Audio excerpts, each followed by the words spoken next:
sākt ar Satversmi. Un ko saka Satversme? Visi cilvēki Latvijā ir vienlīdzīgi likuma un tiesas priekšā. Cilvēka tiesības tiek īstenotas bez jebkādas diskriminācijas. Ik viens var aizstāvēt savas tiesības un likumiskās intereses taisnīgā tiesā. Ik viens uzskatāms par nevainīgu, iekams viņa vaina nav atzīta saskaņā ar likumu. Nepamatot tiesībā aizskāruma gadījumā, ik vienam ir tiesības uz atbalstu atbilstīgu atlīdzinājumu, ik vienam ir tiesības uz advokāta palīdzību. Tik tālu skaidrs?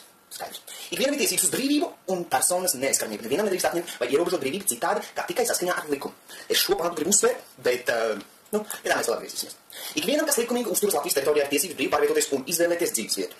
Arī kā skaidrs. Un 116. personas tiesības, kas noteikti Satversmes 96., 97., 98., 100., 102. jārā, vai ierobežot likumā paredzētajos gadījumos.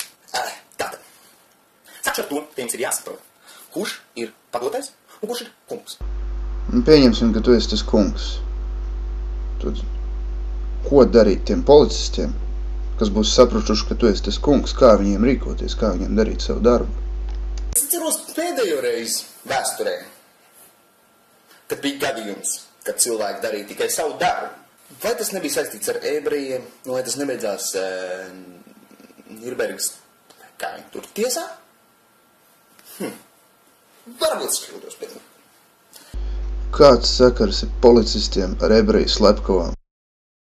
Cilvēki Latvijā ir vienlīdzīgi likuma un tiesas priekšā. Cilvēka tiesības tiek īstenotas bez jebkādas diskriminācijas.